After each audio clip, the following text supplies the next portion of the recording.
Good evening, everyone. My name is Helenika Argeru, and we are again in our training sessions that are really helping us activate a growth mindset. Because this growth mindset really moves into foundational research relating to stamina, resilience, and grit, we also can discover this incredible power to develop an attitude that helps us deal with challenges in a much more effective way and in a much more problem-solving way. We're now going to look at another aspect of this growth, this capacity in us that can be activated, elevated, advanced, enhanced, deepened, opened, and we're going to discover in this training ways that we can actually understand reality at the deepest level. And there are many different people, seers, sages, masters, philosophers, psychologists, spiritual teachers, gurus, and seekers that have tried to explain what I am going to discuss with you in this training. And they've attempted that in many different ways. And I'm going to share with you some of these highlights tonight so that you can begin to travel with me into this deeper understanding of this incredible capacity that we have in our brain. And when we understand the first aspect of it in this training tonight, we will begin to see that the follow-on training actually helps us go much more specifically into the neurobiology of the brain. So in essence, we are actually talking about the capacity of the brain to awaken and to begin to experience the truth of what is. And in order to assist that process and advance it, we can actually work on very specific levels of optimization in the way that we're using our brain and the way that we actually synchronize our brain's ability with our heart's coherence is a very new phenomenon in science nowadays, where there's a lot of talk about head and heart coherence, how we can get the brain to be calm and relaxed and mindful, awake and aware, and in a coherent state with the heart that is also then relaxed and focused on something positive or neutral and in a place of rest and or inspiration. And this is then called coherence. Tonight's training is actually called Aha Intelligence, because after exploring various aspects of the capacity that we have within us, the potential, the possibility that we have within us, I found myself exploring neuroscience as one area of that, also Eastern philosophies and Eastern teachings. A lot of psychology goes into this area as well, and a lot of what we call positive psychology has started to make that aspect of psychology quite famous lately. And there are very specific scientific minds in the field of psychology that have begun to explore this area more and more lately. And then, of course, there's a whole body of science that looks very deeply into the mind-body connection as well, and then also tries to explain there is this untapped potential in each of us. And that's really the essence of what we're looking at today, is the untapped potential in each of us. Now, when we look into the potential of the universe, we can know already that there is an enormous capacity in the universe for so many different things to be explained to us as we grow up through life. And there are so many different levels of consciousness and levels of understanding for each and every individual. And so it's so important to realize that what you know now may have a much deeper, more profound effect on you when you go through certain other experiences. And then you will begin to understand these experiences in a totally different level of understanding once again. And this then is a very interesting way for us to accept and realize that we are also at all times growing our consciousness. We are increasing our consciousness. We are actually developing a deeper, broader, wider more expanded version of how the world works as we grow through this life and as we move through different challenges and different situations. Our perception of reality is changing. And this is really what has been understood by philosophers and all these masters that are trying to understand the meaning of life, right? So I want to start off by sharing my screen with you tonight and talking just about a few ways to come into the subject. And most of them are going to be referring to the work of Einstein. And I want to start off really with a quote by a very famous man in some circles and very controversial man in some others, but really he does talk about the elements that are out there in the universe that are actually existing within us at the same time. And this is the man called Carl Sagan. And he spoke about this array of nitrogen, calcium, iron, and carbon that is already inside of us, just for us to understand that as the universe appears to us outside of us, we do also have these elements inside of our own bodies. So we are all little micro universes, as it were. And there's some very famous teachers nowadays who talk a lot about this possibility, this perspective, this new perspective of understanding.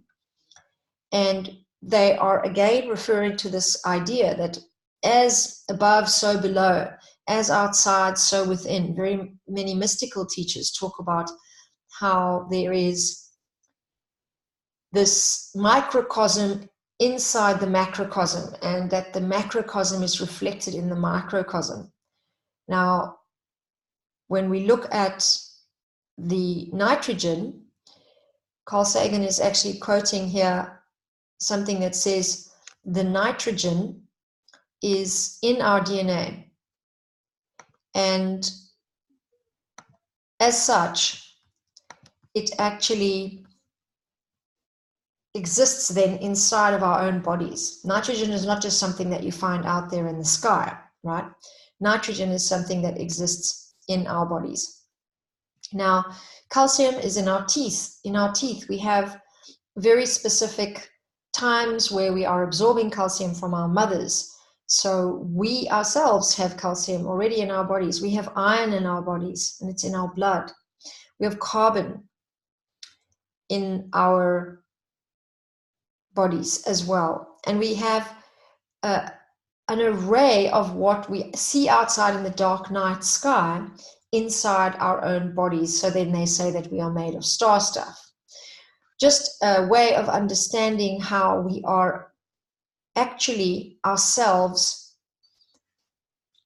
perceiving what we see outside of us, we are also experiencing within us.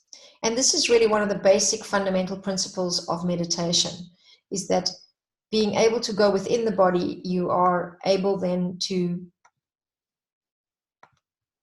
witness and observe this incredible collection of phenomenon happening within your own body. And so you begin to learn about the universe from within your own physical, psychological, emotional, energetic experience, observing your own body. As much as you are witnessing things outside of you, you are also then witnessing all these things inside of you and learning about the entire cosmos through the microcosm of your own body. Now, when we go deeper into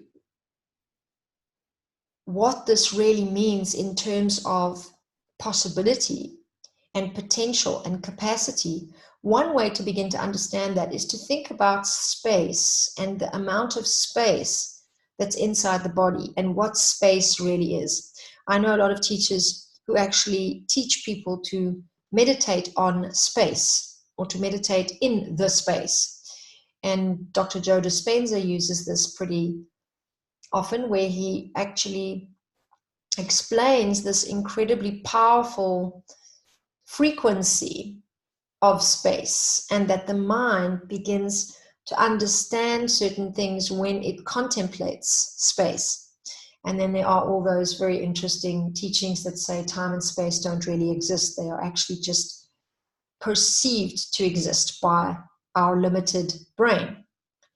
So what is space really? And I think for this training, I want you to just begin to think about space as untapped potential. So if you look out into the night sky this week until the next training session, I would like you to spend, if you can, 5 minutes in the sky, your eyes wandering out into the sky and just looking at the space and just thinking every day, if you can, 5 minutes about the amount of area that is unfilled. And this is just a small little pivot, I call it, that is starting to open your mind to the idea that there is more than what you perceive, there is more than what is contained, and there is huge amounts actually of space, area that is not filled. And there is exactly the same thing happening inside of your own body, inside of your own life, inside of your own experiences, inside of your own thoughts, inside of your own emotions, inside of your own actions and behaviors. There are so many thoughts you have never thought, so many emotions you've never felt, so many actions and behaviors you've never taken, and so many different experiences you have yet to have. If you could even begin to contemplate those for 5 minutes every day, you would begin to train your mind to go into the space of possibility. And when you start to go into possibility in your thoughts, something very powerful starts to happen. You start to realize what is still to come as opposed to what has already happened. Now, there's a very powerful saying in landmark training, they use it a lot, where they talk about the Socratic style of being. And this is a certain philosophical argument by Socrates that talks about the nature of being, and who we are being in every moment is predicting who we will become. So Socrates actually developed a style of thinking called ontology, and inside this style of philosophy, he was really talking about how your life is defined by what you are believing and how you are behaving through that belief system. And for that word being, that's what he's referring to, your attitude in that moment, which comes from what you believe, what you think, and what you are presencing in that moment is coming from what you believe is possible. And of course, many teachers echo this understanding that for most of us, we are actually operating out of what we know and not out of what we don't know. So, how can you start to apply this information? Basically, with one very profound sentence. If you haven't come across this yet, it's very powerful when you think it, say it, and then write it down, and maybe think it, say it, write it down again and again and again and again. And it basically is this idea that you are not your past. Yeah, I'll say that again. You are not your past. So when we look at our past experiences and we predict our future, we already in the present moment fill our present moment space, here it is, with thoughts, memories, experiences, beliefs about the past, replicating in the future. And this is actually automatic for most people. This is in fact the work that we do as psychotherapists or psychologists, in a style of work called cognitive behavioral therapies. We actually help people get their mind out of the past, bring it into the present moment, and look at what could become possible for the future. Because it goes to say that if you are thinking that your past is going to predict your future, you're going to be believing that, eventually convincing yourself of that, and then eventually creating that, because you create whatever you believe. There are some things that are much harder to create from the beliefs you have than other things, because you're not always lining up. Your thoughts, your feelings, your actions are not always lining up. That means you're not aligned with what you believe. So if you believe you can make millions, but you don't necessarily feel that that's possible, maybe you feel afraid of the idea of making millions.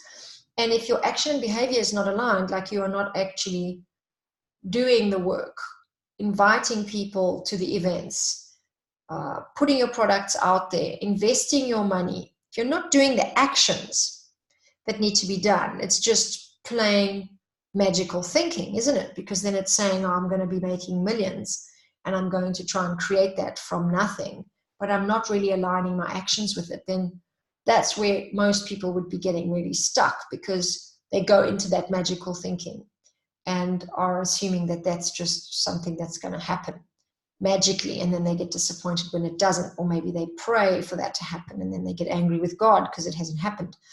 So that's magical thinking. When you align your beliefs with your thoughts, with your emotions, with your actions, you can start to totally transform your situation if you are now changing your beliefs. So what is the best way to begin to do that? We're going to share the screen again, and this time we're going to look at some really powerful quotes by Einstein, who talked about the imagination and intuition. And I'm going to start off with this because I would like to slowly introduce you to the AHA intelligence body of information. And then I'm going to share with you why I decided to call it that, AHA intelligence, and what it actually refers to and how you can use it in your life. So let's go into our share screen once more. And this time I want to just start off by sharing with you this less known piece of information about Einstein, who was in fact somebody who spent time with Tagore. Now, if any of you know the work of Tagore, you will see he was someone who could put into words some of the most profound teachings. He was from India, and Einstein spent time with him.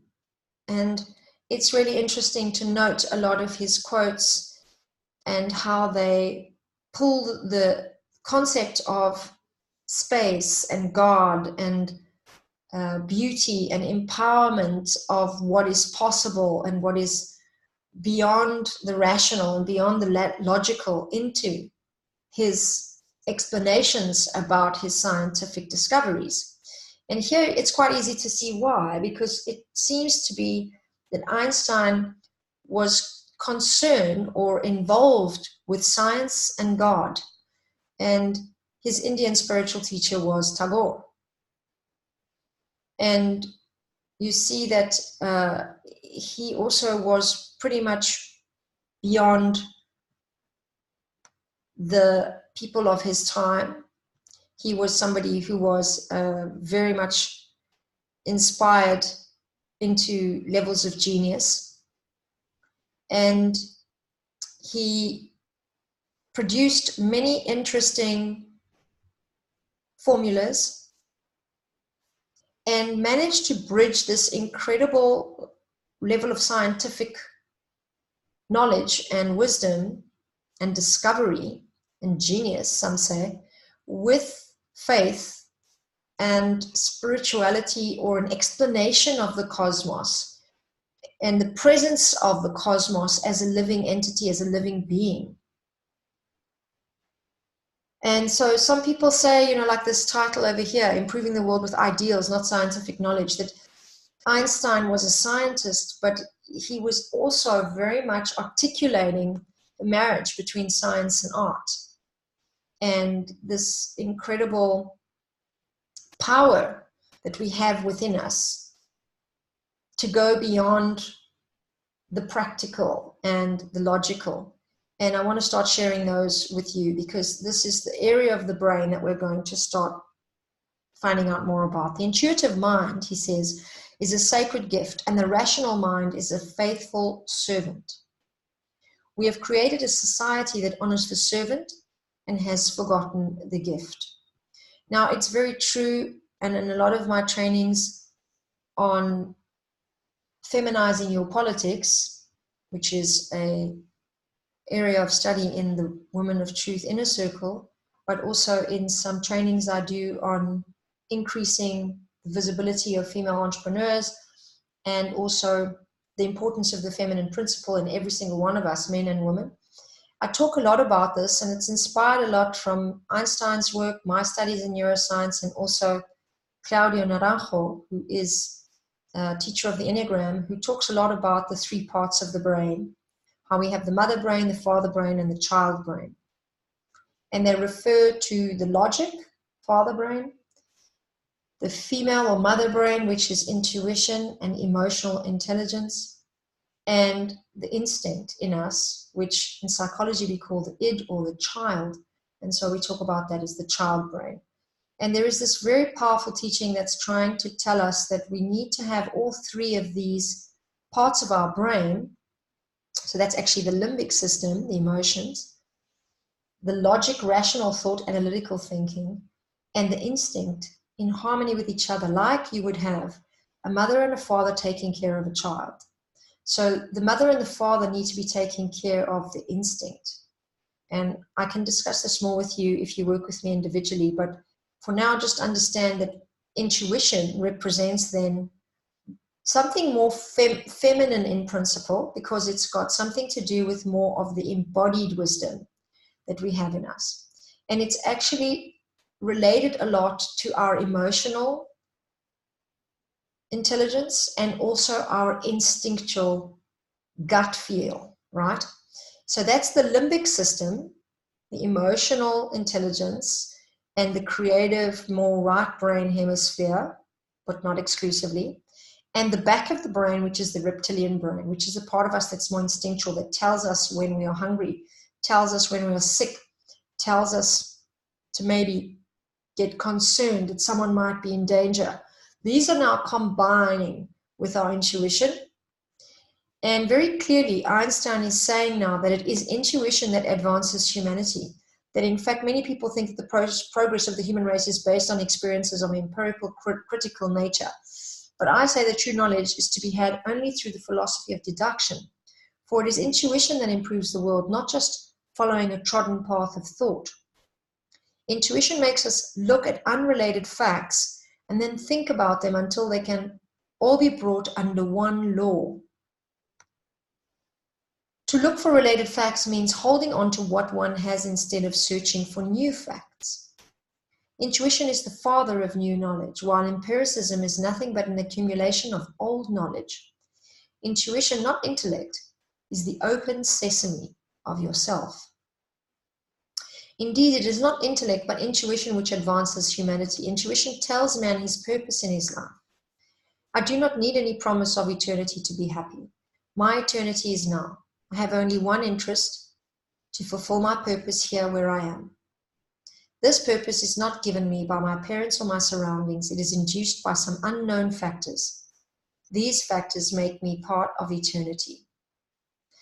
Now let's flick quickly into some of these very powerful quotes, because you'll see here that he echoes this power of intuition in these quotes. The only real valuable thing is intuition, he says. And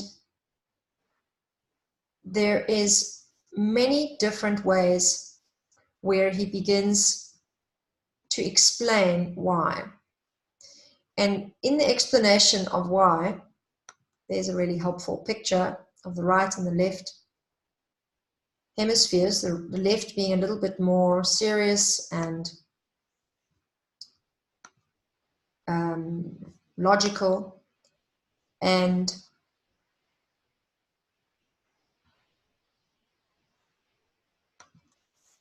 the right is this more expressive part of the self and the more emotive part of the self, right? But again, there are lots of working parts working together. And so we need to remember that there is an interrelatedness between right hemisphere and left hemisphere. But again, Einstein points out very clearly here that intelligence is not just one thing. So we don't just know what we know. Yeah? So we don't just know the past. Remember, that's where we began. Intelligence is helpless when it comes to inventions, he says. There is a leap of consciousness, you can call it intuition, or something else, and the decision comes. You do not know how or why.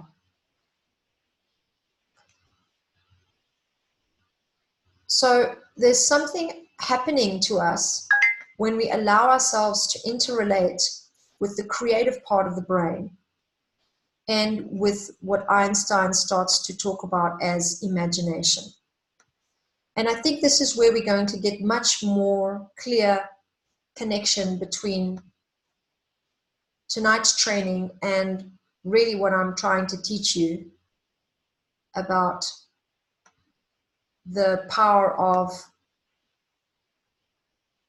imagination and the reason why I've called all of this Aha Intelligence, because we go very strongly into the concept of creativity when we start to look at this. That's why I tried to save some of these before, but won't let me open them. That's very annoying. Okay, well, let's just look at it here. Imagination, he says, is more important than knowledge. Knowledge is limited. Imagination encircles the world. So what is he really saying? That what we already know, our knowledge, might be a little different to our wisdom, right? But what we know, our knowledge, the information we have, the experiences we've had, the things we know to be true, that's one thing. But there's something more powerful than that. Imagination. And imagination is more important than knowledge because knowledge is limited. Imagination encircles the world. It's more important than knowledge. It's the language of the soul. Pay attention to your imagination and you will discover all you need to be fulfilled. He says imagination is more important than knowledge. And one of my favorites is this one, logic. So this very active left brain that we often are told to prefer, often because we've also been taught to work a lot more with the right hand. We have a society that's right hand dominant, which means left brain dominant, because they wire up in opposition across the occipital lobes in the brain. Our hands, motor coordination, and our whole use of our right limb and left limb is wiring up to the opposite side of the brain behind the opposite eye. And so logic sits in the left side of our brain. For most of us, we use a lot of that in our industrial revolution type educational systems. So if we prefer that, we're missing half of the picture of reality. And that's what Einstein was trying to tell us. Logic will get us from A to B. Imagination will take us everywhere. Now, if you've ever done a creative drawing class, or if you've ever worked on a project with lots of people where you have very structured schedules or agendas or lists, or maybe you have specific protocol to follow, you'll see what I mean in this form of logic, analysis, schedule, structure, organization is not the whole picture. We are unable to tap into what is invisible, to what is intuitive, to what we can imagine, to what we can create. And here's the point, to the space, if we just use our logic and our intelligence. We need to use something more to be able to tap into what we don't know, what we are not in contact with. And this is the imagination. And this brings me smack bang into the very important teachings that made me call this aha intelligence, because Einstein finally finishes it off by saying that the true sign of intelligence is not knowledge, but imagination. So here is a very scientific scholar, Albert Einstein, totally convinced as a scientist, not only the universe fits together with all its intricate fixings and collaborations and moving parts, but here's somebody who was trained in music, who had an Indian spiritual teacher, Tagore, who went beyond logic and rationality and tried to give us many, many ways to understand that life and the universe is way beyond this nice, neat, little structured, logical, rational thought that we thought it was about, and that science itself, as a proposal continuously of logic and rational thought, is not able to answer the questions about the universe until it begins to encircle the world with imagination, with intuitive insight, with an intelligence that goes beyond logic. And so in many of his teachings and many of his quotes and many of his ways of contributing to society, he was able to articulate this incredible marriage and dance that's happening to a mysterious tune within, right? I mean, that's even such a beautiful quote. A musical Einstein believed we all danced to a mysterious tune with him, right? So he was explaining the cosmos, the universe to us, and very clearly saying that we need to use our imagination to understand that. We need to go way beyond the limited understanding of our analytical minds to also fathom, understand, and grasp something beyond what we know to be true. I hope you're grasping here something about the various ways that the universe is explained to us in ways beyond our limited levels of understanding and the preferred ways of understanding. So if you want to find the secrets of the universe, think in terms of energy, frequency, and vibration, says Nikola Tesla. So when we talk about this capacity for greatness and this capacity, the possibility, and the power that we have within us to actually work through things in life that confuse us and create doubt and bring us into all kinds of questions about how this all fits together, we've got to at least begin to realize that all of what we're busy with is this dance between structure and creativity, logic and intuition, order, structure, analysis, and this kind of emotional, invisible, difficult to fathom level of sensing the world and understanding. And these things can be developed. Our analytical mind can be developed, and so can our ability to sense and understand things. Relish in this relaxing expansion that you feel in every part of your being as you are led into the opening of space in every part of your body. Feel the expansion in every part of your body as you lead to opening the space in every part of your body.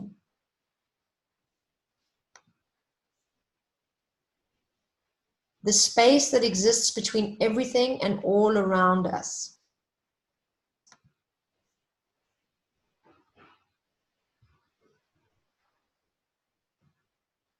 This all from the postgraduate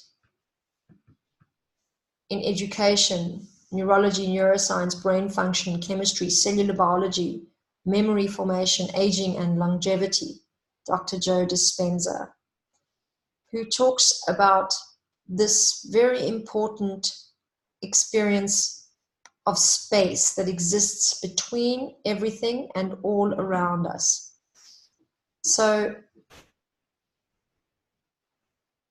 there is very specific ways that you can use this concept of space to understand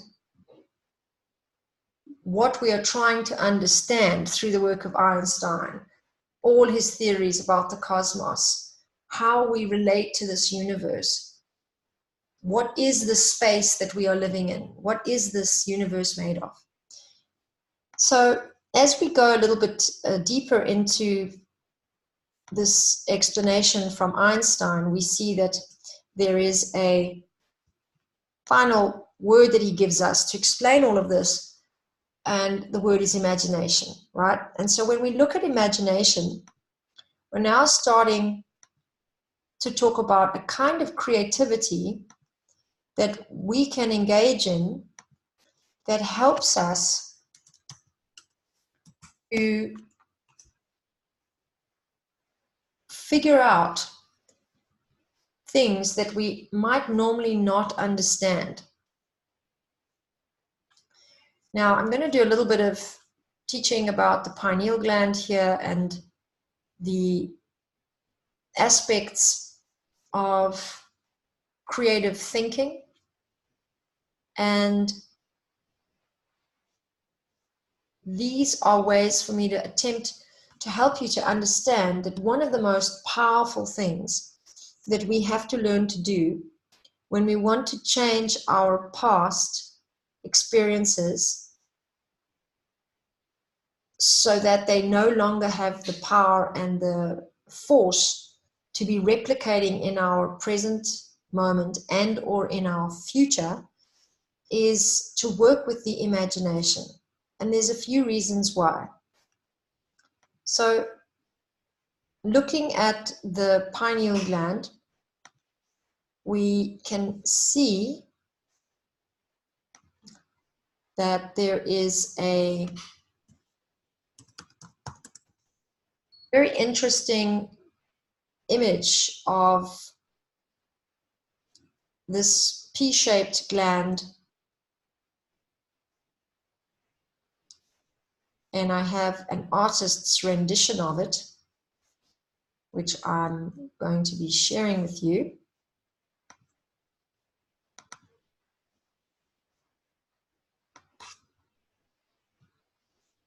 And this is now a really interesting image because it was airbrushed. I hope you can see that. And it depicts this P-shaped gland that sits right in the middle of our brain. And it is often talked about as the seat of the soul by Descartes, and also the place where our hormones are regulated. We are perceiving reality and understanding reality in a certain way from this vantage point, from this gland that is really almost like an antenna. It's also picking up really important information. It's helping us sense certain things. It's really a barrier in a way between this world and the worlds beyond this world, some even say. And it's a very powerful mystery that many people have started to unlock. So keeping in mind that that's the pineal gland, the function of the imagination, we are not entirely sure yet through neuroscience, but we think it has something to do with the pineal gland, and there are some other visual, creative areas in the brain that are operating when we start to imagine things.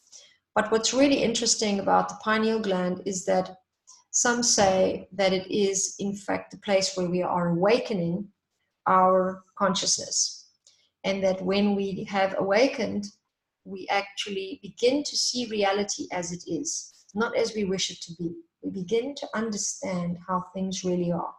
And that's really been the big carrot dangling in front of all spiritual seekers, is this possible moment of enlightenment where they would begin to see reality as it is. And the promise is that then they would stop suffering, because they would no longer get caught up into the world of projections or pulled into the world of desire, and that they would then stop needing and wanting things that cause suffering. So there's lots of teachings that talk about that. What's important for us here now is to begin to comprehend that actually our high intelligence is talking about the power of this imagination and this really important way of beginning to see our capacity as something beyond logic, something beyond the past, something beyond what you already know. That there is a place and a space that you can move and grow into in life, that if you contemplate it more, if you understand and believe it more, you will activate more and more of this unknown future. As it is, you're going to live into many things in life that you are unaware of, that you're unable to even control. But the more you begin to work into the space that is already there through the imagination, the more you can activate things to come into your world that were never there, or more things that you wish to have to come into greater abundance in your life. Looking at the brain here, we see that the pineal gland is here in the middle of the brain. It has on the one side this same structure balanced off on the other side, perfect balance between the two hemispheres there, right in the middle. And it really is the place where we experience insight. Hence the word aha. And then there is an entire book here about the pineal gland, because this is some study that I was doing for the book I'm writing.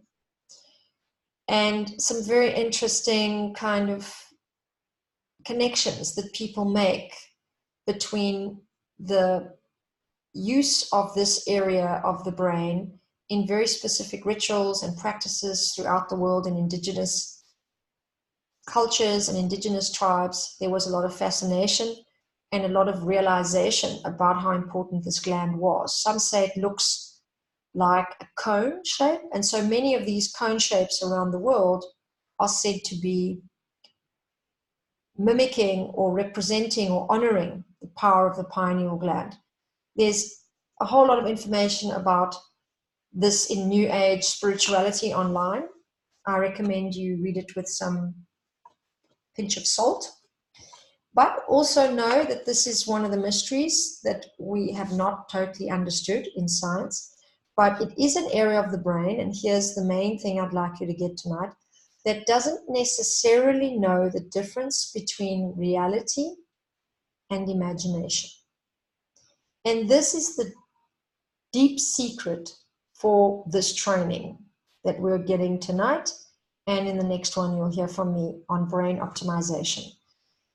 Because if you think for a moment that you have a gland in your body that is responsible for your entire conceptualization of the way reality works, and that it works to regulate, operate, and relate to many other parts of your brain's functions, you will begin to understand that this part of your brain is actually also the only other place that can perceive light. It's responsible for melatonin production at times, and it's also very much reading electromagnetic communication, yeah, but it doesn't know the difference between reality and imagination. It itself, other parts of you do, and you need to have those other parts. But when you activate the imagination inside of you, you are in essence using many different brain functions, and possibly, we're not entirely sure because this is still a mystery, also influencing the pineal gland to bring certain kinds of levels of awareness into the brain, certain ways of perceiving into the brain, your daily life, so that you begin to open up more and more space. So you're no longer cluttering yourself with all these different problems and different kinds of doubts, fears, programs from the past. Yeah? So, how is that relevant for us? We now want to appreciate that this pineal gland is the beginning of a bigger understanding. If you choose to research it more and investigate more how to work with this is absolutely up to you. But where I'd like you to consider now, your work from now on would be to begin to spend these 5 minutes every day thinking about the space outside of your body. And then if you can, in the evenings, spend 5 minutes before you go to sleep, just feeling the space inside of your body. So the space outside of your body and the space inside of your body.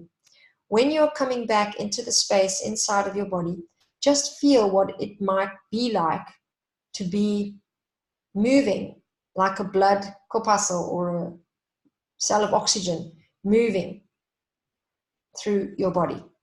And as you're doing this kind of imagination, be aware that you are using your imagination to do that.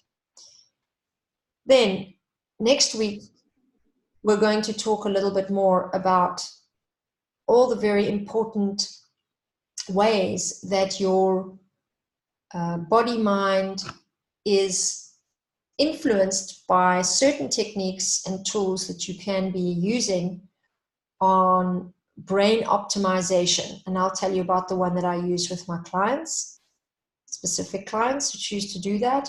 And I'll also explain to you this process of rhythmic entrainment and why optimization, brain optimization, is really important for us in the world nowadays. I'll be sharing a lot of that information with you in the next training. But again, your homework is to spend 5 minutes every morning looking at the sky or at the space. If you can't do it in the morning, do it throughout the day. Look out the window literally for 5 minutes on your lunch break if you can.